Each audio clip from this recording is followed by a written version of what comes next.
Good morning, students. Higher Secondary First Year Computer Science, Volume 1, Unit 2, Lesson 7, Algorithmic Problem Solving, Composition and Decomposition, நெறிமுறைசார் சிக்கல் தீர்வு, ஒருங்கிணைத்தல் மற்றும் பிரித்தல். Learning Objectives. இந்த பாடத்தை கற்பதற்கான நோக்கம், to know the notations used in algorithmic techniques. நெறிமுறை குறியீட்டு முறைகளை பற்றி அறிதல். அதாவது அல்காரிதம்னா என்ன, சூடு கோட்னா என்ன, ப்ரோக்ராமிங் லாங்குவேஜ்னா என்ன என்பதை பற்றி அறிதல். To understand composition and decomposition in algorithmic techniques. algorithmic techniqueல ஒருங்கிணைத்தல் மற்றும் பிரித்தல் பற்றி அறிதல். Notations for algorithm. முதலாவது நாம் பார்க்க இருப்பது நெறிமுறை குறியீட்டு முறைகள் பற்றி பார்க்க இருக்கிறோம். There are mainly 3 different notations for representing algorithms. Algorithm நீங்க ரெப்ரசன்ட் பண்றதுக்கு 3 டிஃபரண்ட் நோட்டேஷன்ஸ் குறியீட்டு முறைகள், நெறிமுறை குறியீட்டு முறைகள் பயன்படுத்தப்படுகின்றது. முதலாவதாக நெறிமுறை என்றால் என்ன அப்படின்னு சொல்லி பார்க்குமானால், இது ஒரு step by step procedure to solve a problem. அதாவது ஒரு ப்ராப்ளம் இருக்கு, 9யும் 4யும் கூட்டக்கூடிய ஒரு ப்ராப்ளம் இருக்கு. இதை எப்படி நம்ம ஸ்டெப் பை ஸ்டெப்பா சால்வ் பண்றோம் அப்படிங்கிற ஒரு ஸ்டெப்பு தான் நெறிமுறை. அதாவது எப்படி நம்ம சால்வ் பண்ணுவோம், ஃபர்ஸ்ட் 9 கெட் பண்ணுவோம், அடுத்தது 4 கெட் பண்றோம், கெட் பண்ணிட்டு ரெண்டையும் ஆட் பண்ணி ஒரு வேரியபிள்ல சம்ங்கிற வேரியபிளை வைக்கிறோம். ஃபைனல் ஸ்டெப்ல சம்மை வெளியிடுறோம். வெளியிட்ட உடனே கோடிங் என்ன செய்யுது, அந்த குறியீடு முடிவடைகின்றது. அப்போ இந்த step by step procedure to solve a problem, it is call algorithm. இந்த அல்காரிதம் நெறிமுறை குறியீட்டு முறைகள் மொத்தம் 3 வகைப்படும், 3ஆக பிரிக்கிறோம். அதில் ஃபர்ஸ்ட் ஒன் ப்ரோக்ராமிங் லாங்குவேஜ், அதாவது நிரலாக்க மொழி. ரெண்டாவது சூடு கோட், போலி குறியீட்டு முறைகள். மூன்றாவதாக ஃப்ளோ சார்ட், பாய்வுப்படம். முதலாவதாக ப்ரோக்ராமிங் லாங்குவேஜ் அப்படின்னா என்ன அப்படின்னா, ஹையர் லெவல் லாங்குவேஜ் தான் ப்ரோக்ராமிங் லாங்குவேஜ் என்று அழைக்கப்படுகின்றது. சி, C++, பைத்தான், விசுவல் பேசிக், ஃபோர்ட்ரான், கோபால் போன்ற ஹையர் லெவல் லாங்குவேஜ் தான் என்னது உங்களுக்கு ப்ரோக்ராமிங் லாங்குவேஜஸ் என்று அழைக்கப்படுகின்றது. இதில் நீங்கள் ஒரு கோடிங், இந்த ஸ்டெப் பை ஸ்டெப் ப்ரொசீஜர் சொன்னோம் இல்லையா, இந்த குறியீட்டு முறைகளை நீங்கள் அதில் டைப் பண்ணி ஒரு ப்ராப்ளத்தை சால்வ் பண்ணுறதுக்கு நீங்கள் கோடிங் எழுதலாம், குறியீடு எழுதலாம். So a programming language is a notation for expressing algorithms to be executed by the computer. அப்போ கம்ப்யூட்டரில் இயக்கணும் அப்படின்னா கட்டாயம் நீங்கள் அல்காரிதமை நீங்கள் என்ன செய்யணும், நெறிமுறைகளை ப்ரோக்ராமிங் லாங்குவேஜில் எழுதினா தான் உங்களுக்கு கம்ப்யூட்டரில் அதை இயக்க முடியும். சூடு கோடாலேயோ ஃப்ளோ சார்ட்டாலேயோ அதை இயக்க முடியாது, கம்ப்யூட்டர்ஸில் இயக்க முடியாது. சூடு கோட்னா என்ன, போலி குறியீட்டு முறைகள். It is a notation similar to programming language. Algorithms expressed in pseudocode are not intended to be executed by the computers but for communication among the people. அதாவது அல்காரிதம் நீங்க சூடுகோட்ல எக்ஸ்பிரஸ் பண்ணீங்க அப்படின்னா கம்ப்யூட்டர்ல ஃபீட் பண்ணி ஆன்சரை கெட் பண்ண முடியாது. ஆனா that is only for the communication among the people. அதாவது இது மக்களிடையே இது ஒரு கம்யூனிகேஷன் பண்றதுக்காண்டி இது யூஸ் பண்ணப்படுகின்றது. இந்த சூடுகோடை எப்படி நீங்க எழுதுறீங்க அப்படின்னா, ப்ரோக்ராமிங் லாங்குவேஜுக்கும் இங்கிலீஷ்க்கும் இடைப்பட்ட ஒரு இதில் எழுதுறீங்க. அதாவது ஹையர் லெவல் லாங்குவேஜ் சி அப்படி இருக்குன்னா அது மாதிரி இருக்காது, சாதாரணமான இங்கிலீஷ் மாதிரி இருக்காது. ரெண்டுக்கு இடைப்பட்ட ஒரு குறியீட்டு முறை தான் என்னது, சூடு கோட். அதில் நீங்கள் புரிந்து கொள்கிற அளவுக்கு ஒரு ப்ராப்ளத்தை எப்படி சால்வ் பண்ணணும் அப்படின்னு சொல்லி நீங்கள் குறிப்பெடுத்து வைத்துக் கொள்ளலாம். அடுத்தது flow chart. It is a picture form of the algorithm. அல்காரிதமுடைய நெறிமுறையினுடைய ஒரு பட வடிவிலான முறை தான் பாய்வு படம். It is a diagrammatic notation for representing algorithms. They give a visual intuition of the flow of control when the algorithm is executed. Algorithm என்ன ஃப்ளோல போகுதுன்னு சொல்லி இதில் நீங்கள் பார்த்துக்கலாம். எந்த விதமான ஒரு ஃப்ளோல இந்த அல்காரிதம் இருக்கு, நெறிமுறை இருக்குன்னு சொல்லி நீங்கள் பார்த்து கொள்ளலாம். முதலாவது ப்ரோக்ராமிங் லாங்குவேஜ், நிரலாக்க மொழி. அப்படின்னா என்ன, an algorithm expressed in the programming language is called the program. ஒரு அல்காரிதமை நீங்க ப்ரோக்ராமிங் லாங்குவேஜில் கொண்டு வந்துட்டீங்கன்னா அதுக்கு பேர் என்னது, ப்ரோக்ராம். சிஆ இருக்கலாம், C++ இருக்கலாம், Python. They are the examples of programming languages. Programs must obey the grammar of the programming language exactly. அதாவது அந்த ப்ரோக்ராமிங் லாங்குவேஜுக்குன்ட்டு ஒரு கிராமர் இருக்கும். ஃபார் எக்ஸாம்பிள் சியில் எடுத்துக்கிட்டிங்கன்னா ஈஃப் எல்ஸ் ஸ்டேட்மெண்ட் பார்த்தீங்கன்னா if, condition, statements, else, statements இந்த ஃபார்மெட்டில் அது இருக்கணும். என்ன ஜென்ரல் ஃபார்ம் கொடுத்துருக்காங்களோ, என்ன சின்டாக்ஸ் கொடுத்துருக்காங்களோ, என்ன கிராமட்டிக்கல் நொட்டேஷன் கொடுத்துருக்காங்களோ அந்த வடிவத்தில் இருந்தால் தான் கம்ப்யூட்டர் அக்செப்ட் பண்ணும், அல்லது எரர் சொல்லும், அல்லது நீங்கள் அந்த எரரை கரெக்ட் பண்ணணும். அப்போ ப்ரோக்ராமேட்டிக் லாங்குவேஜ் வந்து அவன் கம்பைலரில் எப்படி டிசைன் பண்ணியிருக்காங்களோ அதுக்கு ஏற்ற மாதிரி நீங்கள் கொடுக்கணும். சூடு கோட், போலி குறியீட்டு முறைகள். It is a mix of programming language like constructs and plain English. அதாவது இது வந்து ஒரு பார்த்தா இங்கிலீஷ் மாதிரி தான் இருக்கும், ஆனால் இங்கிலீஷ் இல்லை. இங்கிலீஷ்க்கும் ப்ரோக்ராமிங் லாங்குவேஜுக்கு இடப்பட்ட ஒரு வடிவத்தில் நீங்கள் எழுதுறீங்க. This notation is not formal for நார் exact. An algorithm expressed as pseudocode is not for computers to execute directly. அப்போ நீங்கள் வந்து சூடுகோடில் நீங்கள் எழுதினீங்கன்னா கம்ப்யூட்டரால் டைரெக்டாக அதை எக்ஸிக்யூட் பண்ண முடியாது. சூடுகோடில் ஒரு ஒரு ஒரு பெரிய ஒரு ஸ்கீமேட்டிக் டயக்ராம் மாதிரி நீங்கள் எழுதி வச்சுட்டு அந்த அவுட்லைன் மட்டும் எழுதி வச்சுட்டு பிறகு நீங்கள் you have to convert the pseudocode into programming language. Then only the computers can be executed that program. அப்போ தான் அந்த கம்ப்யூட்டர் வந்து அந்த ப்ரோக்ராமை எக்ஸிக்யூட் பண்ண முடியும். அப்போ ப்ரோக்ராமிங் லாங்குவேஜில் நீங்கள் கன்வெர்ட் பண்ணணும் சூடுகோடில் எழுதுனீங்கன்னா. அடுத்து வந்து ஃப்ளோ சார்ட், பாய்வு படம். பாய்வு படம்னா ஏற்கனவே சொன்னோம், it is a diagrammatic notation for representing algorithm. Algorithm ஒரு பிக்சர் ஃபார்மில் கொண்டு வந்துட்டீங்கன்னா தட் இஸ் கால் பாய்வு படம். They show the control flow of the algorithms using diagrams in a visual manner. Visual மேனரில் உங்களுக்கு ஒரு டயக்ராமேட்டிக் ஃபார்மில் உங்களுக்கு அந்த ஃப்ளோ சார்ட் பாய்வு படங்கள் இருக்கிறது. சில ஃப்ளோ சார்ட் சிம்பிள்ஸ் வந்து இங்கே கொடுத்துருக்குறோம். ஃபர்ஸ்ட் ஒன் வந்து என்ன அப்படின்னா ரெக்டாங்குலர் பாக்ஸ். பார்த்தீங்கன்னா இந்த மாதிரி ரெக்டாங்குலர் பாக்ஸில் இருக்குது. இதில் வந்து நீங்கள் வந்து ப்ராசஸிங் ஸ்டேட்மெண்ட்ஸை நீங்கள் எழுதிக்கலாம். ஃபார் எக்ஸாம்பிள் A = 5, B = 6 அப்படின்னு சொல்லி ஏதாவது ப்ராசஸிங் ஸ்டேட்மெண்ட், அல்லது C = A + B ப்ராசஸிங் ஸ்டேட்மெண்ட்டை எழுதி கொள்ளலாம். அடுத்தது வந்து டைமண்ட் ஷேப்டு பாக்ஸ். இதில் தான் நீங்கள் கண்டிஷன் எழுதணும். அதாவது இஸ் A greater B, ட்ரூனா ஒரு வழியாக போகும், ஃபால்ஸ்னா இன்னொரு வழியாக போகும். இது ஒரு ஆல்டர்னேட்டிவ்னு சொல்லுவாங்க. இது ஆல்டர்னேட், தேர்ந்தெடுப்பு குற்று. அதை தேர்ந்தெடுக்க யூஸ் பண்ணிக்கலாம். ஒரு கண்டிஷன் கொடுத்து அது ட்ரூனா ஒரு வழியாக போகணும், ஃபால்ஸ்னா இன்னொரு வழியாக போகணும். If A less than Bனா A is minimum, else B is minimum அப்படின்னு சொல்லி நீங்கள் ஒரு ஆல்டர்னேட்டிவாக நீங்கள் யூஸ் பண்ணிக்கலாம். அடுத்த சிம்பிள் பார்த்தீங்கன்னா பேரலோகிராம், சாய் செவ்வகம் பாக்ஸஸ், பேரலோகிராம் பாக்ஸஸ். இது எதுக்கு யூஸ் பண்ணுறாங்கன்னா இன்புட்டுக்கும் அவுட்புட்டுக்கும். ஃபார் எக்ஸாம்பிள் இன்புட் வந்து ரீட் A Bன்னு சொல்லி கொடுக்கும், அது இன்புட்ஸ்.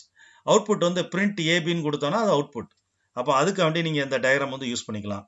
ஃபைனலாக வந்து ஓவல் ஷேப். ஓவல் ஷேப் வந்து ஸ்பெஷல் பாக்ஸஸ். இதுக்கு வந்து special boxes for start and end. Program எங்கே ஸ்டார்ட் ஆகுது எண்ட் ஆகுதுன்னு சொல்லி இது மூலம் நீங்கள் என்ன செஞ்சுக்கலாம், பார்த்துக்கொள்ளலாம். இந்த ஆரோ தான் எதை ரெப்ரசன்ட் பண்ணுதுன்னா ஃப்ளோவை ரெப்ரசன்ட் பண்ணுது. ஃப்ளோ வந்து எங்கே போகுது, அடுத்த ஃப்ளோ வந்து இந்த ப்ரோக்ராம் ஃப்ளோ வந்து எப்படி போகுதுன்னு சொல்லி பார்க்குறோம். சப்போஸ் இந்த இடையில வந்து கனெக்டர்னு ஒரு சர்க்கிள் உண்டு. கனெக்டர் உங்கள் புக்கில் அது இல்லை. கனெக்டர்னு சொல்லி கொடுத்துட்டிங்கன்னா ஒரு பார்ட்டியும் இன்னொரு பார்ட்டி நீங்கள் இணைத்து கொள்ளலாம். இப்போ இதில் ஒரு சர்க்கிள் போட்டு ஏன்னு கொடுத்துட்டு இதில் ஒரு சர்க்கிள் போட்டு ஏன்னு கொடுத்தீங்கன்னா இதையும் ஜாயின் பண்ணுற மாதிரி ஒரு கனெக்டர், அதுவும் நீங்கள் யூஸ் பண்ணிக்கலாம். ஃப்ளோ சார்ட் சிம்பிள்ஸில் இதெல்லாம் என்னது ஃப்ளோ சார்ட் சிம்பிள்ஸ். அடுத்து வந்து disadvantages of flow chart. Flow சார்ட்னுடைய முக்கியமான ஒரு அனுகூலமின்மை என்னது அப்படின்னு சொல்லி பார்க்க போனால், ஃபர்ஸ்ட் ஒன் வந்து flow charts are less compact than representation of algorithm in programming language or pseudocode. அதாவது இது காம்பேக்டாக இருக்காது. பெரிய பெரிய ப்ராப்ளத்துக்குலாம் இது ஒரு கொஞ்சம் உங்களுக்கு கஷ்டப்படும். 4-5 பேஜில் போகுது அப்படின்னா அது எங்கே அடுத்த ஃப்ளோ போகுது அப்படின்னு சொல்லி கண்டுபிடிக்க கஷ்டப்படும். ஸ்மாலர் ப்ரோக்ராமுக்கு இட் இஸ் ஓகே, பார்த்த உடனே விளங்கிரும் ஃப்ளோ எந்த சைடு போகுது வருதுன்னு சொல்லி கண்டுபிடிக்கலாம். இதை வந்து டைரெக்டாக நீங்கள் ப்ரோக்ராமிங் லாங்குவேஜுக்கு மாற்றுறது ரொம்ப கஷ்டம். ஆனால் சூடு கோடாக நீங்கள் மாற்றுறது ரொம்ப easy. They obscure the basic hierarchical structure of the algorithm. ஒரு அல்காரிதமுடைய பேசிக் ஹையரார்கிக்கல் ஸ்ட்ரக்சரை ரெப்ரசன்ட் பண்ணது. Alternative statements and loops are disciplined control flow structures. Flow chart do not restrict us to disciplined control flow. அதாவது control flow ஸ்ட்ரக்சரில் இந்த alternate ஸ்டேட்மெண்ட்ஸ்லாம் எப்படி flow ஆகுது, அந்த டிசிப்ளின் எப்படி மெயின்டைன் பண்ணுறதுன்னு சொல்லி நம்ம ரெஸ்ட்ரிக்ட் பண்ண மாட்டோம். அதில் அது வந்து ஃபார் எக்ஸாம்பிள் இப்போ லூப்பிங் ஸ்ட்ரக்சர்லாம் எப்படி நம்ம வந்து கொடுக்குறோம், லூப் ஸ்ட்ரக்சர்லாம் எப்படி கொடுக்கணும் அப்படின்னு சொல்லி இதில் வந்து அந்த ஒரு டிசிப்ளின் வந்து இதில் கிடையாது. அதாவது இப்படி தான் கொடுக்கணும் அப்படிங்கிற ஒரு வரையறை கிடையாது. இதெல்லாம் டிஸ்அட்வான்டேஜஸ் ஆஃப் ஃப்ளோ சார்ட்ஸு. அடுத்து வந்து to compute the quotient and remainder after dividing and integer. இப்போ நம்ம வந்து ஃப்ளோ சார்ட்னு என்னென்னு பார்த்துருக்கோம், சூடு கோட்னா என்னென்னு பார்த்துருக்கோம், ப்ரோக்ராமிங் லாங்குவேஜ்னா என்ன பார்த்துருக்கோம். அதுக்கு ஒரு எக்ஸாம்பிள், ஒரு ப்ராப்ளத்தை நீங்க வந்து 3 வடிவத்துல எப்படி எழுதலாம்னு சொல்லி இது வந்து காட்டுது. ஃபர்ஸ்ட் வந்து இந்த ப்ராப்ளம் என்ன ப்ராப்ளம்? என்னது வந்து உங்களுக்கு கொடுக்கப்பட்டுள்ள ஒரு சிக்கல் அப்படின்னு சொல்லி பார்த்தீங்கன்னா, ஒரு டிவைட் பண்ணணும். 2 இன்டிஜர் தந்திருக்காங்க. ஏ அண்ட் பின்னு சொல்லி 2 இன்டிஜர் தந்திருக்காங்க. இதை டிவைட் பண்ணி ஆன்சர் வந்து கோஷன்ட்டையும், கோஷன்னா நீங்க ஈவுன்னு சொல்வீங்க இல்லையா தமிழ்ல, ஈவையும் ரிமைண்டர் மீதியையும் தனித்தனியா எடுக்கணும். ஃபார் எக்ஸாம்பிள் 10, 3ன்னு சொல்லி 2 நம்பர் இருக்கு. 10 3ஆல வகுத்தீங்கன்னா ஈவு எத்தனை? 3. மீதி எத்தனை? 1. அப்ப அதை தான் கண்டுபிடிக்க போறோம். அதுக்கு எப்படி வந்து எழுதுறோம், எப்படி வந்து ஃப்ளோ சார்ட் வரைஞ்சிருக்கோம் பாருங்க. ஸ்டார்ட் ஏபியை வந்து வாங்கிக்கிறோம், இது input statement. Q value 0 assign பண்றோம், R வேல்யூ ஏன்னு சொல்லி வச்சுக்கிறோம். R வந்து பியை விட பெருசா இருக்கிற வரைக்கும் இந்த இந்த லூப் வந்து உங்களுக்கு ஒர்க் ஆயிட்டு இருக்கு. இந்த இதுக்கு பிறகு இட்ரேஷன் சொல்லுவாங்க. இதுல சுழற்சி. எப்படி R வந்து பியை விட கிரேட்டானோ அல்லது ஈக்குவலா இருந்துச்சுன்னா Q வேல்யூ Q+1 ஏறுது, R வேல்யூ என்ன செய்யுது? Rல இருந்து பியை கழிக்கிறோம். இப்படி சுத்தி சுத்தி வரும்போது கடைசியில R value Q value final value என்ன இருக்கோ அதை பிரிண்ட் பண்ணிருந்தோம், எக்ஸிட் பண்றோம். இதே இது உங்களுக்கு வந்து சூடு கோட் எப்படி இருக்குன்னு பாருங்க. 2 நம்பரை டிவைட் பண்றதுக்குள்ள சூடு கோட் ஸ்டார்ட் எண்ட் போட்டுக்கிறீங்க. Q = 0. இதோட சிம்பிளா இருக்கு பாருங்க. இதோட ஃப்ளோ சார்ட்டோட சிம்பிளா R = ஏன்னு சொல்லி டிஃபைன் பண்ணிருங்க. அதை இந்த ஸ்டேட்மெண்ட்டை ரெண்டா பிரிச்சு எழுதிருக்கோம். Q value 0, R value A. இந்த லூப் ஸ்ட்ரக்சர் தான் whileல கொடுத்துருக்கோம். அது இதுக்கு என்ன அர்த்தம்னா while R > B இருக்கிற வரைக்கும் இந்த 2 ஸ்டேட்மெண்ட்டை திரும்ப திரும்ப செய்யுன்னு சொல்லி கொடுத்துருக்கோம். இந்த while லூப்புக்குள்ள வர்ற ஸ்டேட்மெண்ட்ஸை நீங்க இண்டென்ட் பண்ணி எழுதணும், கொஞ்சம் உள் தள்ளி எழுதணும். அப்ப இந்த 2 ஸ்டேட்மெண்ட்டும் whileக்குள்ள இருக்குன்னு அர்த்தம். 2 இண்டென்ட் பண்ணி இருக்குது. அப்ப Q வேல்யூ Q+1 ஒன்று ஏத்துதும், R வேல்யூ Rல இருந்து B கழிச்சிடும். ஃபைனலா Q அண்ட் R என்ன வேல்யூ இருக்கோ அதை பிரிண்ட் பண்ணிருந்தோம். இதே இது நீங்க ப்ரோக்ராமிங் லாங்குவேஜ்ல Cல கன்வெர்ட் பண்ணீங்கன்னா எப்படி இருக்குன்னு பாருங்க. அப்போ ஃப்ளோ சார்ட் வந்து சூடு கோட்ல பார்த்தோம். இதே ப்ரோக்ராமை நீங்க C ப்ரோக்ராமை கன்வெர்ட் பண்ணா தான் நீங்க என்ன செய்ய முடியும்? நீங்க வந்து கம்ப்யூட்டர்ல ஃபீட் பண்ணி ரன் பண்ண முடியும். இது வந்து கம்ப்யூட்டர்ல ஃபீட் பண்ணக்கூடிய ஒரு ஃபார்மேட்ல இருக்கு, C ப்ரோக்ராம்ல இருக்கு. வாய்ட் மெயின் பாருங்க, ஸ்டார்ட்டுக்கு பதிலா வாய்ட் மெயின் போட்டோம். இங்க ஸ்டார்ட் ஆகி இந்த இடத்துல எண்ட் ஆகுது. இங்க வந்து பிராக்கெட்ஸ் யூஸ் பண்றோம். இதுல வந்து 2 வேரியபிள் யூஸ் பண்ண போறோம். ஒன்னு வந்து A அண்ட் B வந்து யூஸ் பண்றோம். மொத்தம் 4 வேரியபிள் யூஸ் பண்றோம். A, B, Q, R. எல்லாமே நீங்க எப்படி டிஃபைன் பண்ணீங்கன்னா இன்டிஜர்னு சொல்லி டிஃபைன் பண்ணீங்க. இதுக்கும் இன்டிஜர்னு சொல்லி டிஃபைன் பண்ணிக்கிடுங்க, Qக்கும் Rக்கும். இப்போ A னுடைய வேல்யூ 10, B னுடைய வேல்யூ 3. அதாவது நீங்க 10 3ஆல வகுக்க போறீங்க. அப்ப இந்த ஸ்ட்ரக்சர் என்ன செய்யுதுன்னா while R greater than remainder வந்து B யோட பெருசா இருக்கிற வரைக்கும் நீ செஞ்சுக்கிட்டே இருக்கணும். ஏன்னா B யோட பெருசா இருக்கிற வரைக்கும் செஞ்சா தான் உங்களுக்கு ரிமைண்டர் கிடைக்கும் இல்லையா? சோ நீங்க அது வரைக்கும் செஞ்சுக்கிட்டே இருக்கணும். அப்போ வந்து Q வேல்யூ Q+1 ஏறுது, R வேல்யூ Rல இருந்து B கழிச்சுக்கிட்டே வந்துட்டே இருக்கீங்க. B என்னது? ஆக்சுவலா வந்து இது என்ன ஃபார்மேட்னா கழித்தல் முறையில செஞ்சிருக்கு. கழித்தல் முறை. அதாவது 10ல இருந்து முதல்ல 3 கழிக்கிறோம். மீதி எத்தனை வருது? 7 வருது. R வந்து ரிமைண்டர் வந்து 7 வருது. அடுத்தது 7ல இருந்து 3 கழிக்கிறோம், ரிமைண்டர் 4 வரும். 4ல இருந்து 3 கழிக்கிறோம், மீதி ரிமைண்டர் 1. அதை திரும்ப திரும்ப செய்யறோம். அதான் இந்த லாஜிக். இந்த லாஜிக் புரியுதா உங்களுக்கு? 10ல 3 கழிக்கிறோம், அதான் கழித்தல் முறை. அப்ப பாத்தீங்கன்னா 3 தடவை 3 கழிச்சிட்டோம்னா அது 3 தான் கோஷன்ட். 3 தடவை கழிக்கணும் இல்லையா? அதான் கோஷன்ட். மீதி வந்து கடைசியில 1 வருது. ஃபர்ஸ்ட் டைம் வந்து 10ல இருந்து 1 கழியுது, 7 வருது. ரிமைண்டரோட பெருசா இருக்கு, திரும்ப சுத்துது. 7 வந்து மறுபடியும் 3 கழிக்கிறோம், 4 ஆகுது. 4 வந்து B யோட, அதாவது 3ஓட பெருசா தான் இருக்கு. அகைன் கழிக்குது. 4 - 3 1. இப்ப ரிமைண்டர் வந்து சின்னதாயிட்டு. சோ அந்த கண்டிஷன் ஃபால்ஸ் ஆன வெளியே வருது. வெளியே வரும்போது ஃபைனல் வேல்யூ Q என்ன இருக்குன்னா 3 இருக்குது. ஒவ்வொரு ஸ்டெப்லயும் 1 1 இன்கிரிமெண்ட் ஆயிட்டு இருக்கு. ஸ்டார்டிங்ல 0 இருக்கு இல்லையா? 1 1 இன்கிரிமெண்டா ஆயிட்டு இருக்கு. அப்ப கழித்தல் முறையில ஒரு வகுத்தல் நடக்குது. ஆக்சுவலா இங்க வந்து கழித்தல் முறையில வகுத்தல் நடக்குது. இதை வந்து நம்ம வந்து C ப்ரோக்ராம்ல இதை வந்து பாத்துருவோம். நான் வந்து டேவ் C++ வந்து ஓபன் பண்ணிக்கிறேன். இப்போ வந்து இதான் டேவ் C++. நீங்க வந்து உங்களுடைய சிஸ்டத்துல நீங்க இதை டவுன்லோட் பண்ணி வச்சுக்கிடுங்க. வச்சுட்டு இந்த ப்ரோக்ராமை நீங்க டைப் பண்ணிருங்க. இந்த ப்ரோக்ராம் வந்து என்ன ப்ரோக்ராம்? Divide program. ஏற்கனவே நான் டைப் பண்ணி வச்சிருக்கிறேன். இப்போ பாருங்க, வாய்ட் மெயின் இங்க ஆரம்பிச்சு ப்ரோக்ராம் இந்த இடத்துல முடியுது. இதுல வந்து இந்த ஸ்கேன்எஃப் தான் இங்க வந்து ரீட் பண்ணக்கூடிய ஒரு ஸ்டேட்மெண்ட். Cல வந்து ஸ்கேன்எஃப் யூஸ் பண்ணுவோம். இதே C++னா Cin கொடுப்போம். அப்ப ஸ்கேன்எஃப்ல நீங்க ஏயும் பியும் வாங்குறீங்க. ஏயும் பியும் வாங்குறீங்க. வாங்கி முடிச்சுட்டு Q வேல்யூ 0ன்னு அசைன் பண்ணிக்கோ, R வேல்யூ கேபிட்டல் ஏன்னு சொல்லி, அதாவது A னுடைய வேல்யூ R ரிமைண்டர்னு கொடுத்துக்கிறீங்க. இப்போ R B விட பெருசா இருக்கிற வரைக்கும் செய்ய சொல்ல போறோம். Q வேல்யூ என்ன செய்யுது? ஒவ்வொன்றா இன்கிரிமெண்ட் ஆகுது. R வந்து R - B கழிக்குது. கடைசியில கோஷன்ட் Rல என்ன வேல்யூ இருக்கு, Qல என்ன வேல்யூ இருக்குன்னு சொல்லி பிரிண்ட் செய்யறோம். இப்போ இதை ரன் பண்றேன். ரன் பண்றதுக்கு என்ன கமெண்ட்னா எக்ஸிக்யூட்ல போய் கம்பைல் அண்ட் ரன் கொடுங்க அல்லது F11 கொடுங்க. ஃபங்க்ஷன் 11 கொடுத்தாலும் ஒர்க் ஆகும். இப்போ என்டர் 2 நம்பர்ஸ்ன்னு கேட்குது. நான் வந்து அதே 10 கொடுக்கேன். ரெண்டாவது நம்பர் 3ன்னு சொல்லி கொடுக்கேன். அப்போ 10 டிவைட் பை 3 உங்களுக்கு கோஷன்ட் வந்து 3. மேலே வந்து 3 இருக்கும் இல்லையா, ரிமைண்டர் கீழே என்ன இருக்கும் 1. உங்களுக்கு ஆன்சர் வந்து அழகா வந்துட்டு. இதான் சி ப்ரோக்ராம்ல ஏற்கனா தான் நீங்க சி ப்ரோக்ராம்ல எழுதுனா, அதாவது நீங்க ப்ரோக்ராமிங் லாங்குவேஜ்ல கன்வெர்ட் பண்ணா தான், ஒரு சூடு கோடையோ ஃப்ளோ சார்ட்டை கன்வெர்ட் பண்ணா தான் இந்த மாதிரி நீங்க எக்ஸிக்யூட் பண்ணி பார்க்க முடியும் அப்படின்னு சொல்லி இதுல பார்த்துட்டீங்க இல்லையா. இப்போ வந்து ஒரு கோடிங்க, ஒரு ப்ராப்ளம் சால்விங்க வந்து நீங்க எப்படி வந்து ஃப்ளோ சார்ட் வடிவத்துல எழுதுறது, சூடு கோடு வடிவத்தில் எப்படி எழுதுறது, சி ப்ரோக்ராம் வழியா எப்படி எழுதுறது, அப்புறம் அதை உள்ள ஃபீட் பண்ணி எப்படி ரன் பண்றதுன்னு சொல்லி பார்த்துட்டீங்க. உங்களுக்கு அதனால நல்லா புரிஞ்சிருக்கும்னு நினைக்கிறேன். அடுத்தது வந்து காம்போசிஷன் என்னது, ஒருங்கிணைத்தல் என்ன. ஒருங்கிணைத்தல்னா வேற ஒண்ணுமே கிடையாது. இப்போ வந்து நம்ம கோடிங் எழுதுறோம் இல்லையா, இப்போ அதில் பார்த்தோம் சின்ன சின்ன கோடிங்க, இன்புட் ஸ்டேட்மெண்ட் இருக்கு, அவுட்புட் ஸ்டேட்மெண்ட் இருக்கு, ப்ராசஸிங் ஸ்டேட்மெண்ட் இருக்கு, ஆல்டர்னேட்டிவ் ஸ்டேட்மெண்ட்ஸ் இருக்கு, லூப்பிங் ஸ்டேட்மெண்ட் இருக்கு. எல்லாத்தையும் சேர்த்து ஒருங்கிணைச்சா தான் ப்ரோக்ராம் வரும். அதுக்கு பேர் தான் காம்போசிஷன், ஒருங்கிணைத்தல். An algorithm is composed of assignment and control flow statements. A control flow statements test a condition of the state and depending on the value of the condition decides the next statement to be executed. அப்போ வந்து algorithm வந்து compose பண்ணப்படுது. Assignment எப்படி compose பண்ணப்படுது, assignment statement ஆகவோ control flow statement ஆகவோ compose பண்ணப்படுகின்றது. Control flow statement என்ன இருக்குன்னா, ஒரு கண்டிஷன் இருக்கும். அந்த கண்டிஷன் அடிப்படையில் எந்த வழியா போகணும், எந்த ஃப்ளோல போகணும்னு சொல்லி உனக்கு காட்டும். அதான் இப்போ ஏ கிரேட்டர் தென் பின்னா ஒரு வழியா, ஏ லெஸ் தென் பின்னா ஒரு வழியா. சப்போஸ் லூப்பிங்கா இருந்துச்சுன்னா ஒரே ஸ்டேட்மெண்ட்டை திரும்ப திரும்ப உனக்கு செஞ்சுக்கிட்டே இருக்கும். இது எல்லாத்தையும் சேர்த்து மொத்தமா கம்போஸ் பண்றது, அதுக்கு பேர் தான் ஒருங்கிணைத்தல். கண்ட்ரோல் ஃப்ளோ ஸ்டேட்மெண்ட்ஸ் என்னெல்லாம் இருக்குன்னு சொல்லி பார்க்க போறோம். கட்டுப்பாட்டு பாய்வு கூற்றுகள் என்னெல்லாம் இருக்கு அப்படின்னு சொல்லி பார்க்க போறோம். இந்த கண்ட்ரோல் ஃப்ளோ ஸ்டேட்மெண்ட்ஸ்க்கு இன்னொரு பேர் இருக்கு, காம்பவுண்ட் ஸ்டேட்மெண்ட்ஸ் அப்படின்னு சொல்லி பேர் இருக்கு. They are used to alter the control flow of the process depending on the state of the process. அதாவது ப்ராசஸ்னுடைய நிலைக்கு ஏற்ற மாதிரி அந்த ஃப்ளோ மாறிக்கிட்டே இருக்கும். மொத்தம் 3 விதமான கண்ட்ரோல் ஃப்ளோ, கட்டுப்பாட்டு பாய்வு கூற்றுகள் இருக்கிறது. ஒன்று வந்து சீக்வன்சியல், தொடர் கூற்றுகள்.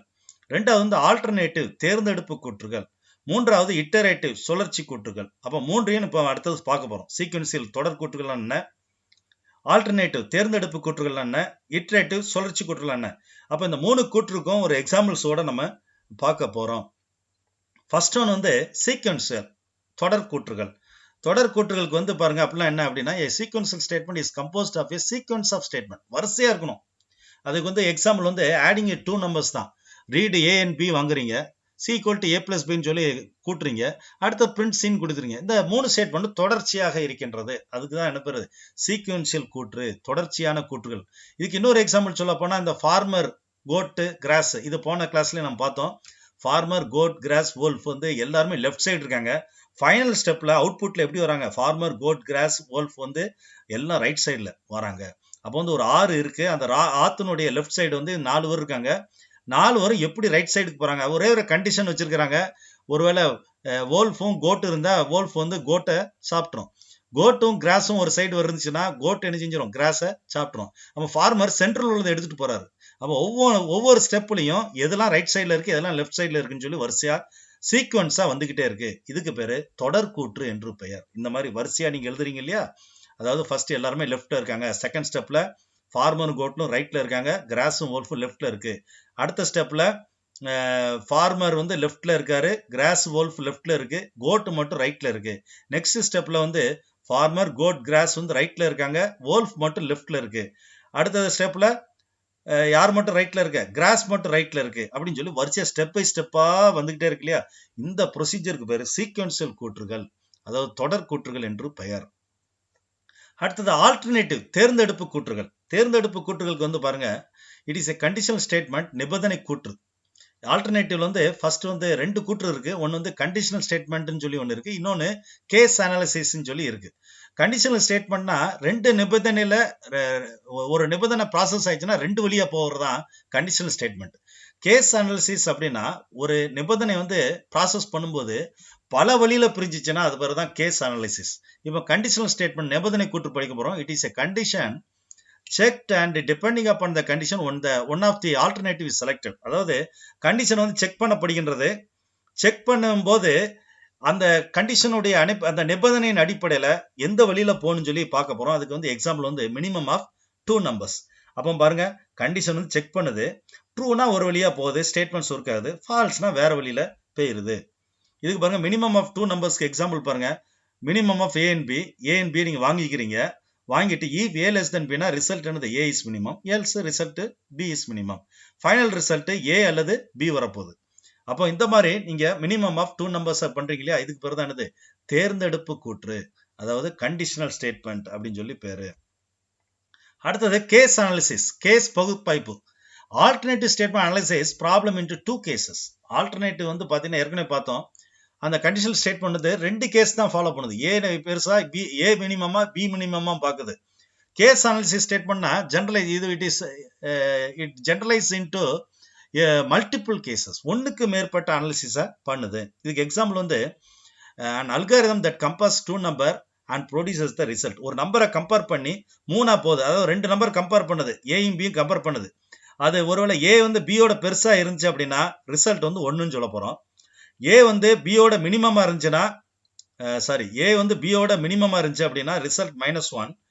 ஏ வந்து பியோட மேக்சிமம் இருந்துச்சுன்னா ரிசல்ட் 1. 2 ஈக்குவல் வேல்யூ வரதுன்னா ரிசல்ட் 0 சொல்லி சொல்ல போறோம். இதுக்கு ஒரு ப்ரோக்ராம் பாருங்க. Compare A B, case A less தென் பினா ரிசல்ட் ஈக்குவல் டு -1. இது ஃபர்ஸ்ட் கேஸ். கேஸ் வந்து ஏ ஈக்குவல் டு பி அப்படின்னா ரிசல்ட் ஈக்குவல் 0. இது செகண்ட் கேஸ். அல்லது எல்ஸ் மூணாவது கேஸ் பாருங்க, ஏ கிரேட்டர் தென் பினா ரிசல்ட் 1 அப்படின்னு சொல்லி 3 வழிகளாக பிரிகின்றது. இதுக்கு பேரு கேஸ் அனாலிசிஸ். அடுத்து வந்து இட்டரேட்டிவ் சுழற்சி கூற்றுகள். அடுத்து வந்து இட்டரேட்டிவ் சுழற்சி கூற்றுகள். ஒரு ஸ்டேட்மெண்ட்டை திரும்ப திரும்ப செய்யறதுக்கு பேரு சுழற்சி கூற்றுகள். And iterative process executes the same action repeatedly subject to a condition. ஒரு கண்டிஷன் அடிப்படையில் ஒரு ஸ்டேட்மெண்ட்டை திரும்ப திரும்ப செஞ்சுட்டோம், அதுக்கு பேருனா சுழற்சி கூற்றுகள். எக்ஸாம்பிள் பாருங்க, construct and iterative algorithm to compute the quotient and remainder after dividing a integer a by another integer b. ஏற்கனவே பார்த்துட்டோம். இந்த டிவைட் பண்ணக்கூடிய ப்ராப்ளம் தான் இதுக்குள்ள எக்ஸாம்பிள். பாருங்க, இது எது வரைக்கும் எக்ஸிக்யூட் ஆகுது, இந்த 2 ஸ்டேட்மெண்ட்டும் ஆர் வந்து பியோட கிரேட்டரா இருக்கிற வரைக்கும் செஞ்சுக்கிட்டே இருக்கு. ஆர் வந்து பியோட கிரேட்டரோ அல்லது ஈக்குவலோ இருக்கிற வரைக்கும் திரும்ப திரும்ப நினைச்சது செஞ்சுக்கிட்டே இருக்குது. அப்ப இந்த 2 ஸ்டேட்மெண்ட் ரிப்பீட்டடா நடக்குது. அதுக்கு பிறகு என்னது சுழற்சி கூற்றுகள். அதுக்கு பிறகு சுழற்சி கூற்றுகள். இந்த ஸ்டெப் பை ஸ்டெப் ப்ரொசீஜர் வந்து இதுல கொடுத்துருக்கோம். ஏற்கனவே நம்ம வந்து 10 3 வகுத்தோம் இல்லையா, இதுல 22 5 வகுத்துருக்காங்க. ஃபர்ஸ்ட் ஸ்டெப்ல Q வேல்யூ 0 இருக்கும்போது R வேல்யூ ரிமைண்டர் வந்து எத்தனையா இருக்கு, 22 இருக்கு. காரணம் இங்க R வந்து அசைன் பண்ணியிருக்கோம், R ஈக்குவல் டு பின்னு சொல்லி அசைன் பண்ணியிருக்கோம் ஸ்டார்டிங்ல. ஸோ வந்து உங்களுக்கு என்ன எப்படி இருக்குது, ஆர்னுடைய வேல்யூ 22ஆவே, ஏனுடைய வேல்யூ ஆர்னுடைய வேல்யூவா இருக்குது, பி வேல்யூ 5ஆ இருக்கு. அடுத்தது ஃபர்ஸ்ட் ஸ்டெப்ல, அடுத்த ஸ்டெப்ல செகண்ட் ஸ்டெப்ல வந்து Q வேல்யூ ஒன்று இன்க்ரிமெண்ட் பண்ணுறோம். Q equal to Q plus ஒன்று இன்க்ரிமெண்ட் ஆகுது. ஆர்னுடைய வேல்யூ என்ன செய்யுதுன்னா பியை கழிக்கிறோம். 22 - 5 17 மாறுது. அடுத்த ஸ்டெப்ல Q 2 ஆகுது, அதாவது 1 + 1 2 மாறுது. ஆர்னுடைய வேல்யூ 17 - 5 12 மாறுது. அடுத்த ஸ்டெப்ல Q வேல்யூ 2 + 1 3 மாறுது. ஆர்னுடைய வேல்யூ 17 - 5 12 - 5 7 சொல்லி மாறுது. அடுத்த ஸ்டெப்ல பாத்தீங்கன்னா Q ஈக்குவல் டு Q + 1, அப்போ 2 + 1 3 + 1 4 சொல்லி மாறுது. அடுத்த ஃபைனல் ஸ்டெப்ல 12 - 7 - 5, ஃபைனல் ஸ்டெப்ல வந்து 7 - 5 உனக்கு 2 மாறும். அப்போ பார்த்தீங்கன்னா ஒரு ஸ்டெப்ல ஆர்னுடைய வேல்யூ 22 - 5 சொல்லி கழிக்குது. அடுத்த ஸ்டெப்ல பாருங்க 17 - 5 12 சொல்லி மாறுது. அடுத்த ஸ்டெப்ல 12 - 5 சொல்லி மாறுது. ஃபைனல் ஸ்டெப்ல 7 - 5 2 சொல்லி மாறுது. அப்போ இங்கே வந்து எப்படி நடக்கு பாருங்க, ஒவ்வொரு ஸ்டெப்லயும் ஒவ்வொன்றா இன்க்ரிமெண்ட் ஆகிட்டே இருக்குது Qனுடைய வேல்யூ. அப்போ ஃபைனல் ஸ்டெப்ல உனக்கு என்ன ஆகுது, Q வேல்யூ 4ஆ இருக்கு, அதாவது கோஷன்ட் வேல்யூ 4, ரிமைண்டர் வேல்யூ 2. அப்போ இந்த ப்ரோக்ராம் எல்லாத்தையும் நம்ம பார்த்துருவோம். நம்ம வந்து வச்சிருக்கோம் இல்லையா, இது வந்து கோஷன்ட் ரிமைண்டர் பார்க்கக்கூடியது. எக்ஸிக்யூட் பண்ணுவோம், கம்பைல் அண்ட் ரன்னு. இப்போ நான் வந்து இன்டிஜர்ஸ் வந்து 22 4 கொடுக்கேன். பாருங்க, உங்களுக்கு கோஷன்ட் 5 ரிமைண்டர் 2 அப்படின்னு சொல்லி உனக்கு 5 20 மீதி 2. ஓகே, நெக்ஸ்ட் வந்து இது வந்து எதுக்கு உள்ள ஒரு எடுத்துக்காட்டு, சுழற்சிக்குள்ள ஒரு எடுத்துக்காட்டு. இப்போ நெக்ஸ்ட் வந்து நம்ம வந்து இன்னொன்னு பார்ப்போம், minimum of A and B. Minimum of A and B, அதாவது இதுல பாருங்க தேர்ந்தெடுப்பு கூற்று. If A great A less தென் பினா ஏ இஸ் மினிமம் சொல்லிடுது, எல்ஸ் பி இஸ் மினிமம் சொல்லுது. இதை நான் ரன் பண்ணுறேன்.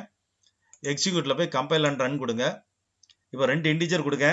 இப்போ ஃபர்ஸ்ட் ஒன் வந்து மினிமம் கொடுக்க, செகண்ட் ஒன் வந்து மேக்ஸிமம் கொடுக்க. என்ன சொல்லுது பாருங்க, 3 இஸ் மினிமம் சொல்லி வந்து விட்டது. இது நீங்கள் மாற்றி கொடுக்குறீங்க. எக்ஸிக்யூட் கம்பைல் அண்ட் ரன் கொடுக்குறீங்க. ஃபர்ஸ்ட் ஒன் வந்து மேக்ஸிமம் கொடுத்துறேன், செகண்ட் ஒன் வந்து மினிமம் கொடுக்க. ஆன்சர் பாருங்க 4 இஸ் மினிமம் சொல்லி சொல்லிடுது. அப்போ எப்படினாலும் மினிமம் கண்டுபிடிச்சிருது உங்களுக்கு. இது தேர்ந்தெடுப்பு கூற்று. சீக்வன்சியலுக்கு வந்து எக்ஸாம்பிள் வந்து ஆடிங் 2 நம்பர்ஸ். சீக்வன்சியலுக்கு எக்ஸாம்பிள் வந்து ஆடிங் ஆஃப் 2 நம்பர்ஸ். இதுதான் சீக்வன்சியலுக்கு வந்து ஒரு எக்ஸாம்பிள். பாருங்க, ஐஎன்டி மெயின் இருக்கு, ஐஎன்டி ஏபிசி 3 வேல்யூ இன்டிஜர்னு சொல்லி கொடுத்துருக்கோம். ஃபர்ஸ்ட் ஸ்டெப்ல என்ன செய்யறோம், ஏபியை வாங்குறோம். ஃபர்ஸ்ட் ஸ்டெப்ல செகண்ட் ஸ்டெப்ல A C equal to A plus பின்னு சொல்லி கூட்டுறோம். கடைசி ஸ்டெப்ல சீனுடைய வேல்யூவை நீங்க பிரிண்ட் பண்றீங்க. இது C++ ப்ரோக்ராம். அதனால நம்ம என்ன செஞ்சிருக்கோம், சி அவுட் சொல்லி கொடுத்துருக்கோம். சிபிபின்னு சொல்லி நான் இதை சேவ் பண்ணியிருக்கேன். சி ப்ரோக்ராம்னா .c சொல்லி சேவ் பண்ணுங்க. ஓகே தானா? இப்போ நான் ரன் பண்றேன். எக்ஸிக்யூட் கம்பைல் அண்ட் ரன்னு, ரெண்டுக்கும் ரன் பண்றது சேம் தான். இப்போ 2 நம்பர்ஸை நான் கொடுக்கேன். ஒருல 5 இன்னொன்று 4 கொடுக்கேன். ஆன்சர் பாருங்க 9 சொல்லி. இது வந்து சீக்வன்சியலுக்கு உள்ள எக்ஸாம்பிள். அடுத்த கேஸ் அனாலிசிஸ்க்கு உள்ள எக்ஸாம்பிள் சொல்லி பார்க்க போறோம். அதாவது கம்பேரிசன் ஆஃப் 2 நம்பர்ஸ்.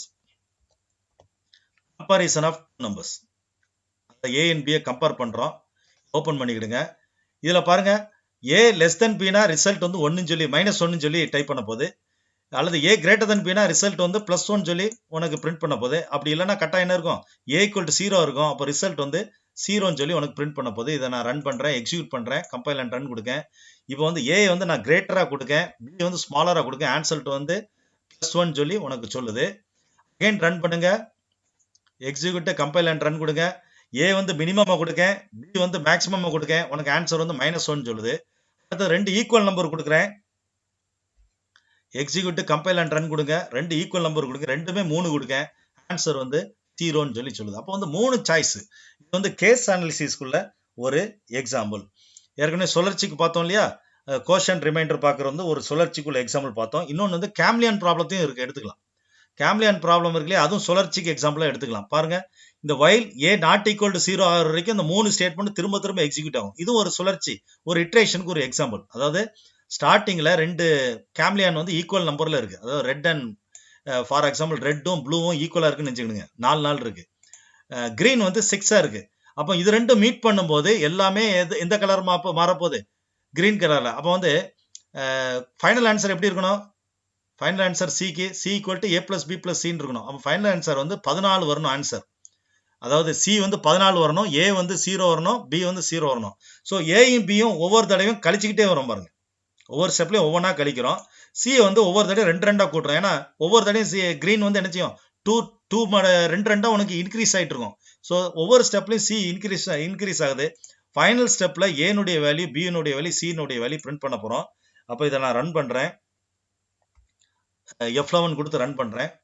உங்களுக்கு பாருங்க, ஏ வந்து உனக்கு ரெட்டும் ப்ளூவும் உனக்கு 0 ஆயிட்டு, கிரீன் வந்து 14 மாறிட்டது. இந்த கேம்லியன் ப்ராப்ளமும் ஒரு சுழற்சிக்குள்ள ஒரு எக்ஸாம்பிள்.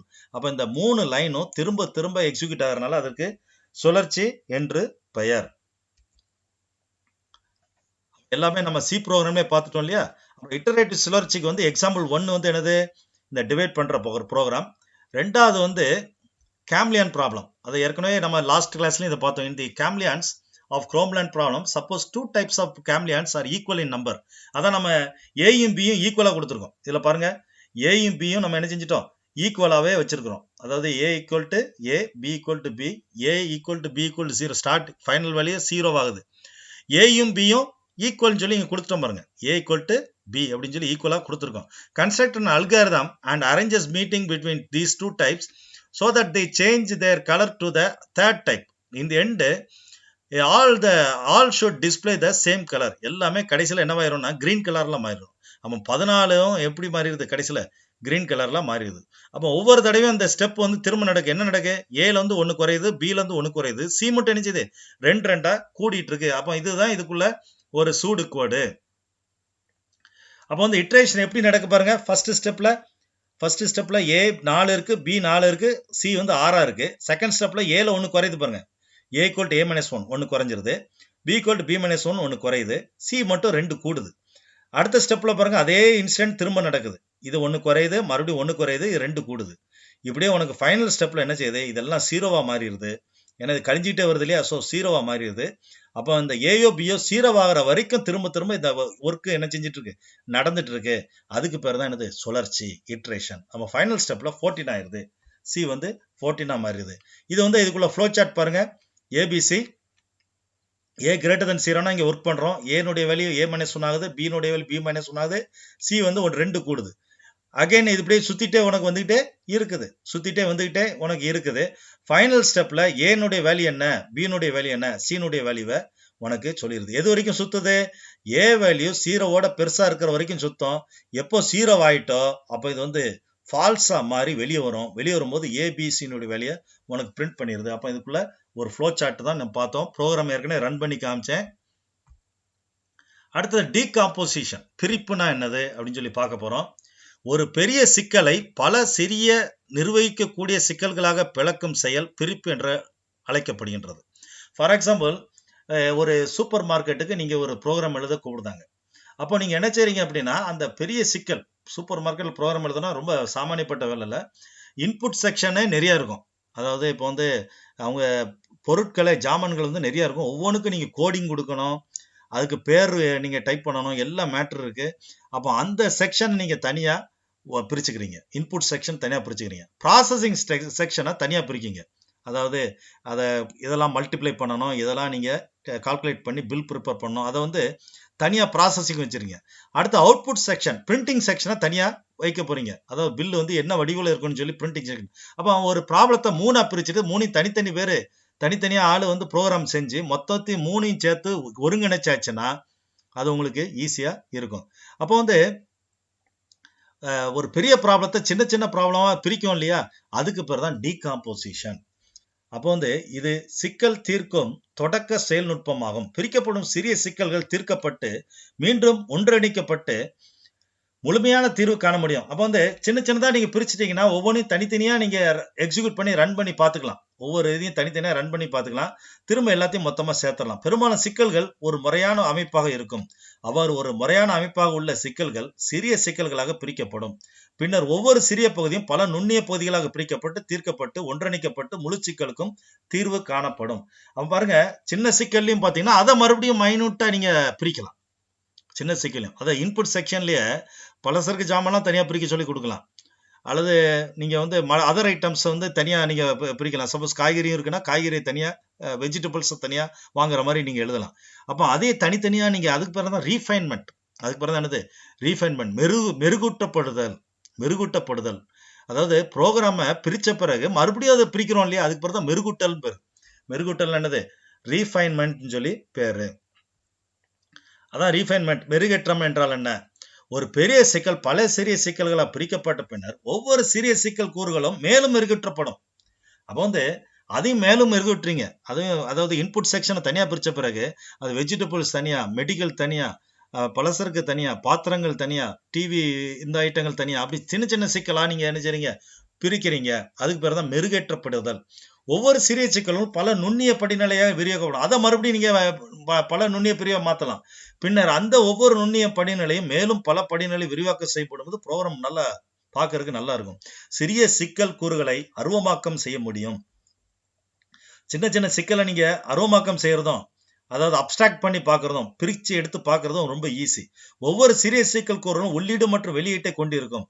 பெரிய சிக்கலை தீர்க்கும் போது ஒவ்வொரு சிறிய சிக்கல் கூறுகளையும் விவரக்குறிப்பையும் தெரிந்து வைத்துக் கொண்டாலே போதும். அப்போ வந்து பெரிய சிக்கலை வந்து சின்ன சின்னதாக வச்சு அதுக்கு விவர குறிப்பை தனித்தனியாக எழுதிட்டாங்கனாலே மொத்தமாக பெரிய ப்ரோக்ராமுக்குள்ள ஒரு விவர குறிப்பு வந்து ஸ்பெசிஃபிகேஷன் உனக்கு வந்துடும். அந்த சிறிய சிக்கல் கூறு எவ்வாறு சிக்கலை தீர்க்கிறது என்பதை தெரிந்து வைத்திருக்க வேண்டிய அவசியம் வேண்டியதில்லை. அப்போ இந்த மாதிரி ரீஃபைன் பண்ணிக்கலாம். ஒரு சின்ன சிக்கலை ஒரு பெரிய சிக்கலை பல சிக்கலாக சின்ன சின்ன ப்ராப்ளமாக நீங்கள் பிரிச்சுட்டு அந்த ப்ராப்ளத்தையும் அகைன் நீங்க பிரிக்கிறீங்க இல்லையா, அதுக்கு பிறந்த ரீஃபைன்மெண்ட், மெருகேற்றப்படுதல் என்று பெயர். இதுக்கு ஒரு எக்ஸாம்பிள் கொடுத்துருக்காங்க. ஸ்கூல் கோயர் ஆக்ஷன் இன் மார்னிங். ஒரு ஸ்கூலுக்கு ஒரு பையன் வந்து கிளம்பி போறான். அந்த பையன் என்ன ஆக்ஷன்லாம் பண்றான்னு சொல்லி இதுல கொடுக்கப்பட்டிருக்கிறது. அவன் என்ன 3 ஆக்ஷன் பண்றான் பாருங்க. அவன் பெரிய சிக்கலை 3ஆ பிரிச்சுட்டோம். எப்படி பிரிக்கும், அவன் ஸ்கூல் கிளம்பி போறதான் பெரிய சிக்கல். அதை 3ஆ பிரிக்கும். Eat breakfast. செகண்ட் வந்து ஈட் பிரேக்ஃபாஸ்ட்னா காலை சிற்றுண்டியா சாப்பிடுறது. அடுத்தது புட் ஆன் க்ளோத்ஸ். அடுத்து லீவ் ஹோம். அப்போ 3ஆ பிரிச்சிட்டோம். அப்போ இந்த சின்ன சிக்கல 4ஆ மறுபடியும் 3ஆ பிரிக்கும் பாருங்க. பிரேக்ஃபாஸ்ட்டே 3ஆ பிரிக்கும். இட்லி சாப்பிடுறது, எக் ஈட் எக்ஸ், எக் சாப்பிடுறது, பனானா சாப்பிடுறதுன்னு சொல்லி மறுபடியும் பிரிச்சிட்டோம். புட் ஆன் க்ளோத் இருக்கு இல்லையா, அதை மறுபடியும் 3ஆ பிரிக்கும். அப்போ இதுக்கு பேர் தான் ரீஃபைன்மெண்ட்னு பேர். மறுபடியும் பிரிக்கும் இல்லையா, அதுக்கு பேர் தான் ரீஃபைன்மெண்ட். புட் ஆன் க்ளோத் பாருங்க, put on blue dress, put on socks and shoes, wear ID card. Leave home எப்படி, take the bicycle, ride the bicycle away. அப்போ வந்து பைசைக்கிள் எடுத்து ஓட்டினாலே அங்கே போய் சேர்ந்துருந்தோம் இல்லையா, அப்போ அதே ரீஃபைன் பண்ணிட்டோம். அகைன் இந்த டீடைல்டு திரும்ப ரீஃபைண்ட் ஆகுது பாருங்க. ஈட் இட்லி திரும்ப ரீடிஃபைண்ட் ஆகுது பாருங்க, மோர் டீடைல்டு. இந்த மோர் டீடைல்டுக்கு பேர் தான் ரீஃபைன்மெண்ட், மெருகூட்டப்படுதல். அப்போ இட்லிஸை மறுபடியும் எப்படி எடுக்கான், புட் இட்லிஸ் ஆன் த பிளேட்டில் இட்லி தூக்கி வைக்கிறது, ஆட் சட்னி, சட்னி ஆட் பண்ணிக்கிறான். Eat a bite of idli, ஒரு பைட்டை நீங்கள் வாங்கி சாப்பிடுதான். மறுபடியும் ஈட் பைட்டை அடுத்த பிட்டை எடுத்து வாயில கொடுக்குறது. அடுத்த eat another bite of idli, அதை சாப்பிட்டுட்டே இருக்கான். எப்போ தட்டு காலி ஆகுதோ அது வரைக்கும் இந்த ஸ்டெப் திரும்ப திரும்ப, இதுக்கு பேர் தான் இட்ரேஷன் பேர், திரும்ப திரும்ப செய்யறது. அப்போ ஒரு ஸ்கூல் கோயர் ஆக்ஷன் வந்து உங்களுக்கு ரீஃபைன் பண்ணப்படுகின்றது. இங்க பாத்தீங்கன்னா இதுல ரீஃபைன் பண்ணப்படுகின்றது. இதுக்கு ஒரு ரீஃபைன்மெண்ட்டுக்கு வந்து ஒரு ஃப்ளோ சார்ட் வந்து இங்க வரைஞ்சிருக்காங்க. Flow chart for eat breakfast. அதுக்குள்ள ஃப்ளோ சார்ட் பாருங்க. Enter hungry and idlis on table. டேபிள்ல வந்து இட்லி இருக்கு. ட்ரூனா என்ன செய்யறான், put idlis on the plate, add chutney, idli in plate ட்ரூவா இருக்கிற வரைக்கும் ஈட் எ பைட், அதாவது ஒரு பைட்டை தூக்கி வைக்கிறது. எப்போ ஃபால்ஸ் ஆக்குதோ அப்போ அடுத்த ஸ்டெப் போறாங்க. Eat egg. இதையும் நீங்க ரீஃபைன் பண்ணா இதை மாதிரி தனியா போட்டுக்கலாம். இதுலயும் ஈட் எக்கு வந்து ஒவ்வொரு எக்கா எடுத்து வைக்கிறது. கடைசியில் எக்கு காலியான உடனே ஃபால்ஸ் ஆனவுடனே அடுத்ததுக்கு போறது. அடுத்த பனானாஸ் ஒவ்வொன்றா எடுத்து வாயில வைக்கிறது, பனானாஸ் வந்து சாப்பிடுறது. அகைன் நீங்க ஒவ்வொரு பைட்டா சாப்பிடுறது, எல்லாம் ஃபினிஷ் ஆன உடனே வெளியேறுது. அப்போ வந்து பிரேக்ஃபாஸ்டே இதை வந்து எப்படி போட்டிருக்காங்க, ஃப்ளோ சார்ட் வடிவத்தில் போடப்பட்டிருக்கின்றது. அடுத்து வந்து ஃபங்க்ஷன்ஸ், செயற்கூறுகள். செயற்கூறுகள்னா என்ன அப்படின்னு சொல்லி பார்க்க போறோம். நம்ம ஒரு ப்ரோக்ராமை தனித்தனியா பிரிக்கல, அந்த தனித்தனியா பிரிக்கிறதுக்கு பேர் தான் ஃபங்க்ஷன், செயற்கூறு. ஒரு பெரிய ப்ராப்ளத்தை சின்ன சின்ன ப்ராப்ளமா பிரிக்கும் இல்லையா, மாடுலா பிரிச்சிட்டோம்னா அதை எப்பனாலும் கால் பண்ணிக்கலாம். நம்ம ஒரு ப்ராப்ளத்தை நீங்க ஒரு சின்ன மாடுலா ஒரு ஃபங்க்ஷனை நீங்க வந்து மாத்திட்டீங்க அப்படின்னா, பிரிச்சிட்டிங்கன்னா அது எப்பனாலும் ப்ரோக்ராம்ல எத்தனை தடவைனாலும் கால் பண்ணி நம்ம ஆன்சர் எடுத்துக்கலாம். அப்போ அந்த சப் ப்ரோக்ராம் பேர் தான் function. After an algorithmic problem is decomposed into sub problems. ஒரு பெரிய ப்ராப்ளம் வந்து சின்ன சின்ன சப் ப்ராப்ளம் பிரிக்கிறோம் அப்படின்னா, we can abstract the sub problems as function. அந்த சப் ப்ராப்ளத்துக்கு பேர் தான் ஃபங்க்ஷன் சொல்லி பேரு. a function is like a sub algorithm. ஃபங்க்ஷனுக்கு இன்னொரு பேர் இருக்கு, சப் அல்காரிதம்னு சொல்லிக்கலாம். தீர்விலே ஒரு குட்டி தீர்வு. Similar to an algorithm, a function is specified by the input property and decide input output relation. அப்போ வந்து மெயின் ப்ரோக்ராம் கால் பண்ணும்போது அந்த ஃபங்க்ஷன் இயங்குது. இன்புட்ஸ் மெயின் ப்ரோக்ராம் வந்து அவுட்புட் ப்ரோக்ராமுக்கு அனுப்பப்படுகின்றது. அனுப்பின உடனே இப்போ பார்த்தீங்கன்னா இதான் முதன்மை நெறிமுறை. இதில் பாருங்க இப்போ புரியும் மெயின் அல்காரிதம் என்ன இருக்கு. இது வந்து செயற்கூறு ஃபங்க்ஷன் அல்லது துணை நெறிமுறை, சப் ப்ராப்ளம் சொல்லுவாங்க இல்லையா, இதான் என்னது ஃபங்க்ஷன் சொல்லுதோம். அப்போ உள்ளீடுனா இன்புட் வந்து என்ன செய்யுது, முதன்மை நெறிமுறை மெயின் அல்காரிதம் வந்து ஃபங்க்ஷனுக்கு போகுது உள்ளீடுகள். ஃபார் எக்ஸாம்பிள் ஏபி வந்து போகுதுன்னா உள்ளீடா போகுது. அங்கே C equal to A plus பின்னு சொல்லி கண்டுபிடிச்சு ஆன்சர் வந்து உனக்கு அவுட்புட்டா மறுபடியும் முதன்மை நெறிமுறைக்கு அனுப்பப்படுகின்றது. அப்போ கால் பண்ணும்போது இன்புட்டோட சேர்த்து இன்புட் வேல்யூஸ் வந்து அங்கே பேராமீட்டர்ஸ் வந்து அனுப்பப்படுகின்றது. அங்கே ப்ராசஸ் பண்ணி முடிச்சுட்டு again values of the outputs வந்து return to the main program. Main ப்ரோக்ராமுக்கு வந்து ரிட்டர்ன் ஆகுது. அப்போ இதுக்கு பேர் தான் செயற்கூறு. அப்போ இந்த மாதிரி நீங்க பண்றதுக்கு பேர் தான் செயற்கூறுகள். எக்ஸாம்பிள் வந்து ஒரு சின்ன ப்ரோக்ராம் வந்து கொடுத்துருக்கோம். Consider the problem of testing whether the triangle is right angled given its sides, 3 sides ABC, where C is the longest side. The triangle is right angled if C square equal to A square plus B square. அதாவது இந்த Pythagoras தேற்றம் படிச்சிருப்பீங்கன்னு நினைக்கிறேன். சின்ன வயசுல வந்து Pythagoras தேற்றம் நீங்க படிச்சிருப்பீங்க.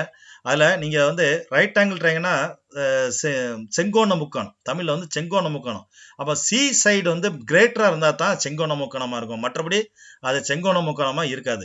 அப்ப கொடுக்கப்பட்ட 3 அளவு படி 3 வந்து செங்கோண 3 அளவு கொடுத்த பிறகு அது செங்கோண முக்கோணமா இல்லாம கண்டுபிடிக்கக்கூடிய ப்ரோக்ராம் தான் இது. அப்ப நீங்க ஏபிசியை 3 வாங்குறீங்க, கட்டாயம் சி வந்து ஏபியோட பெருசா இருக்கும். அந்த கண்டிஷன் தான் இங்க போட்டிருக்கு. ரைட் ஆங்கிள்ல ஏபிசி 3 வேல்யூ வாங்குறீங்க inputs. C must be greater than or equal to A, again C must be greater than or equal to B. Outputs எப்படி வருது, ரிசல்ட் வந்து ட்ரூ. அதாவது ரைட் ஆங்கிள் ட்ரையாங்கிள் வந்து ட்ரூவா இருக்குது எப்போ C square equal to A square plus B ஸ்கொயரா இருந்தா. சப்போஸ் வந்து இது ஃபால்ஸா இருந்ததுன்னா ஃபால்ஸ்னு வரும். அப்போ வந்து இதுல துணைக்கூறு வந்து துணை நிரல் வந்து நம்ம எப்படி கொடுக்கணும், ஸ்கொயர் ஆஃப் சி. இதுல ஸ்கொயர் வந்து 3 தடவை கண்டுபிடிக்க வேண்டியிருக்கு. ஸோ நீங்க வந்து ப்ரோக்ராம் வந்து எப்படி எழுதுறீங்கன்னா, கோடிங் வந்து எப்படி எழுதுறீங்கன்னா, இந்த ஸ்கொயரை வந்து நீங்க இந்த ஸ்கொயர் ஆஃப் சி ஸ்கொயர் வந்து தனியா நீங்க ப்ரோக்ராம் எழுதிச்சீங்கன்னா ஒவ்வொரு தடையும் ஸ்கொயர் கண்டுபிடிச்சு உனக்கு அனுப்பும். சப்போஸ் இந்த கண்டிஷன் ட்ரூவா இருந்தா, அதாவது square of C equal to square of A plus square of B வந்து ஈக்குவலா இருந்துச்சு அப்படின்னா the result is equal to true. That means given angle, the given triangle is the right angle triangle. Otherwise the given triangle is not a right angle triangle. இந்த example வந்து பார்த்துருவோம். நம்ம ஃபைலில் போய் ஓப்பன் பண்ணிக்கிடுங்க. சி ப்ரோக்ராமில் நான் காமிக்கிறேன். Right angle triangle using function. இதில் பாருங்க, ஃபங்க்ஷன் வந்து இதான் ஃபங்க்ஷன். மேலே தனியாக எழுதியிருக்கு பாருங்க ஃபங்க்ஷன். ஐஎன்டி ஃபங்க்ஷன் ரிட்டர்ன் பண்ற வேல்யூ இன்டிஜர், அதான் இங்க ஐஎன்டின்னு சொல்லி கொடுக்கும். ரிட்டர்ன் என்ன வேல்யூ கூட பண்ணுது, ஒய் இன்ட்டு ஒய் தான் ரிட்டர்ன் பண்ணுது கால் பண்ண இடத்துக்கு. அந்த ஒய் இன்ட்டு ஒய் தான் என்னது இன்டிஜர்னு சொல்லி சொல்றோம். ஐஎன்டி ஒய், ஒய் வந்து இன்டிஜர். ஹியர் இவ்வளோ பராமீட்டர் தான் என்னது ஒய். இந்த ஒய் தான் parameter. Name of the function என்னது ஸ்கொயர். அப்போ நேம் ஆஃப் தி ஃபங்க்ஷன் வந்து ஸ்கொயர். அப்போ இதுதான் ஃபங்க்ஷன். இது வந்து மெயின் ப்ரோக்ராம். இதுதான் என்னது மெயின் ப்ரோக்ராம். இந்த மெயின் ப்ரோக்ராம் வந்து ஏபிசி 3 வேல்யூ வாங்குறோம். ரைட் ஆங்கிள் ட்ரையாங்கிள் இதுல வந்து நம்ம கொடுத்துட்டோம். என்ன கொடுத்துருக்கோம் பாருங்க, பிரிண்ட் ஆஃப்ல கொடுத்துருக்கோம். Enter 3 sides of the triangle C must greater than A and பின்னு சொல்லி கொடுத்துட்டோம். ஸோ சி நீங்க கொடுக்கும்போது பெருசா கொடுத்தீங்கன்னா ரைட் ஆங்கிள் ட்ரையாங்கிள் வரும். சி வேல்யூ சின்ன வேல்யூ கொடுத்துட்டீங்கன்னா அது நாட் ரைட் ஆங்கிள் ட்ரையாங்கிள்னு சொல்லி வரப்போகுது. இப்போ ஸ்கொயர் ஆஃப் ஏன்னு உடனே இதான் call the function, calling the function பேரு. இந்த இடம் தான் ஃபங்க்ஷனை கால் பண்றோம். உடனே கண்ட்ரோல் இங்க போகுது. ஏனுடைய வேல்யூ இங்க பாஸ் பண்ணி ஏ இன்ட்டு ஏ கண்டுபிடிச்சு இங்க அனுப்பிடும், இந்த இடத்துக்கு அனுப்பிடும். அப்போ ஃபார் எக்ஸாம்பிள் 3 அனுப்பணும்னு வச்சுங்க, 3 × 3 9 சொல்லி வந்துடும். அடுத்தது 4 அனுப்புறோம்னு வச்சுங்க, இந்த இடத்துல 4 × 4 16 சொல்லி வந்துடும். 16 + 9 16. அப்போ வந்து இதுல வந்து 3 × 3 9, 4 × 4 16, 9 + 16 ஆன்சர் என்னது 25. அதே போல 5 × 5 பாருங்க, 5 × 5. சப்போஸ் சி வந்து 5 கொடுத்துருக்கேன், 5 × 5 25. ரெண்டு ஈக்குவலா இருந்துச்சு அப்படின்னா உனக்கு ரைட் ஆங்கிள் ட்ரையாங்கிள் சொல்லும். அப்படி இல்லைன்னா நாட் ஏ ரைட் ஆங்கிள் ட்ரையாங்கிள்னு சொல்லிடும். அப்போ இது ரெண்டு ஈக்குவலா இருக்கு, 3 4 5னா ஈக்குவலா இருக்கு. அப்போ ரைட் ஆங்கிள் ட்ரையாங்கிள் சொல்லுது. அப்படி இல்லைன்னா நாட் ஏ ரைட் ஆங்கிள் ட்ரையாங்கிள்னு சொல்லி ஆன்சரை உனக்கு சொல்லிடுது. அப்போ இதான் மெயின் ப்ரோக்ராம். இதுதான் சப் ப்ரோக்ராம். ஸ்கொயர் தான் என்னது சப் ப்ரோக்ராம். இந்த ஸ்கொயர் எத்தனை தடவை கண்டுபிடிக்கும் இந்த கோடிங்ல? 3 தடவை கண்டுபிடிக்கு. 3 தடவை தனித்தனி கோடிங் எழுதல, கால் மட்டும் பண்றோம். 3 இடத்துல கால் பண்றோம். ஆன்சர் போயிட்டு இங்க ரிட்டர்ன் ஆகுது. இதை ரன் பண்ணி பார்த்தோம். எக்ஸிக்யூட்ல போய் கம்பைல் அண்ட் ரன் கொடுங்க. நான் 3 sides, ஃபர்ஸ்ட் சைடு வந்து 3 கொடுக்கேன், செகண்ட் சைடு பி வந்து 4 கொடுக்கேன், தேர்ட் சைடு வந்து 5 கொடுக்கேன். ஆன்சர் ரைட் ஆங்கிள் ட்ரையாங்கிள்னு வருது. இப்போ நாட் ஏ ரைட் ஆங்கிள் ட்ரையாங்கிளுக்கு ஒரு எக்ஸாம்பிள் பண்ணிடுவோம். ஃபர்ஸ்ட் சைடு நான் வந்து 5 கொடுக்கேன், செகண்ட் சைடு வந்து 4 கொடுக்கேன், சி வந்து சின்னதாக கொடுக்க பாருங்க, 3 கொடுக்கேன். இப்போ என்ன சொல்லுது பாருங்க, நாட் ரைட் ஆங்கிள் ட்ரையாங்கிள்னு சொல்லி உனக்கு ஆன்சர் வந்து C must be greater than A and B. A பியோட பெருசா இருந்தா தான் ஆன்சர் என்ன வரும், ரைட் ஆங்கிள் ட்ரையாங்கிள்னு சொல்லி உனக்கு வரும்.